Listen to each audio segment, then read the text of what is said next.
गौतम बुद्ध किसी उपवन में विश्राम कर रहे थे। तभी बच्चों का एक झुंड आया और पेड़ पर पत्थर मारकर आम गिराने लगा।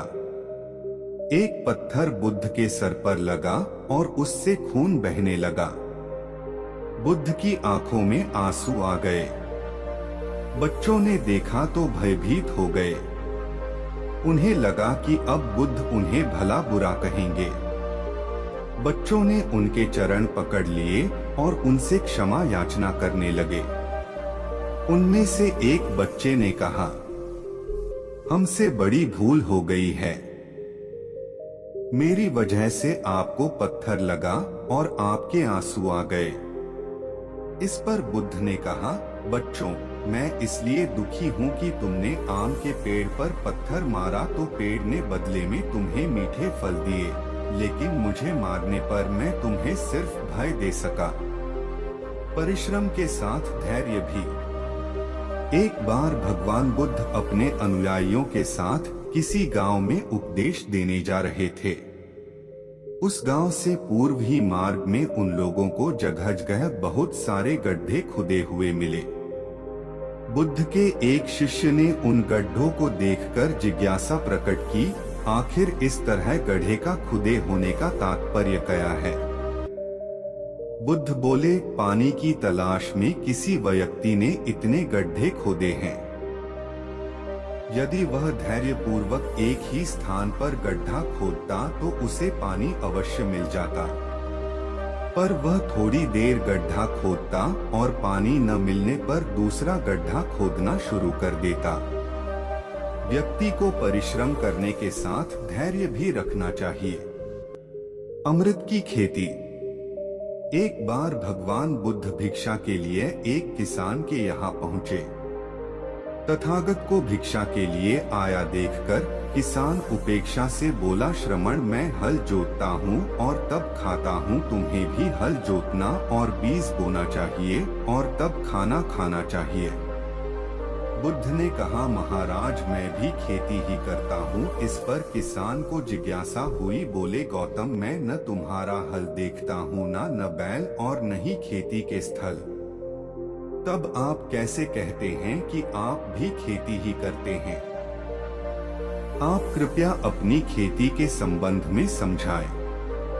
बुद्ध ने कहा, महाराज, मेरे पास श्रद्धा का बीज, तपस्या रूपी वर्षा, प्रजा रूपी जोत और हल है, पाप भीरुता का दंड है, विचार रूपी रस्सी है, स्मृति और जागरूकता रूपी हल की फाल और पेनी है। मैं वचन और कर्म में संयत रहता हूँ।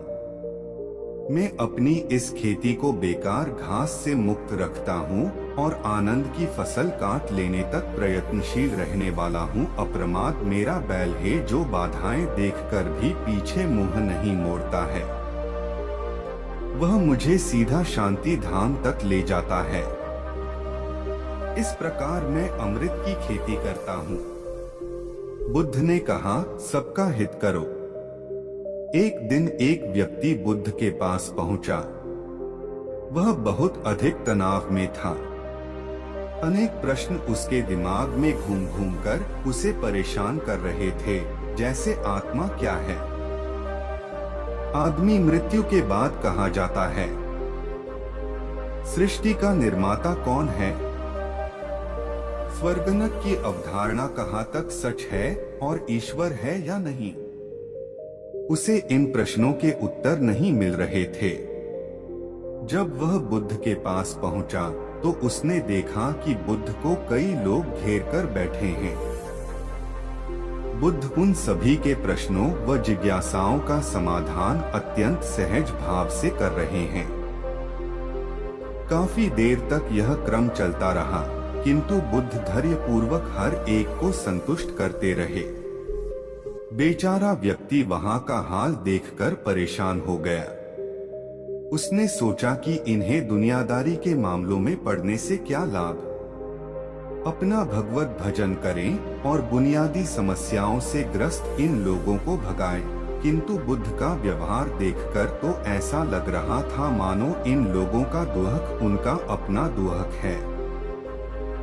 आखिर उस व्यक्ति ने पूछ ही लिया, महाराज, आपको इन सांसारिक बातों से क्या लेना देना? बुद्ध बोले, मैं ज्ञानी नहीं हूँ और इंसान हूँ। वैसे भी वह ज्ञान किस काम का जो इतना घमंडी और आत्म केंद्रित हो कि अपने अतिरिक्त दूसरे की चिंता ही न कर सके। ऐसा ज्ञान तो अज्ञान से भी बुरा है। बुद्ध की बातें सुनकर व्यक्ति की उलझन दूर हो गई। उस दिन से उसकी सोच व आचरण दोनों बदल गए। कथा का सार यह है कि ज्ञान तभी सार्थक होता है जब वह लोक कल्याण में संलग्न हो।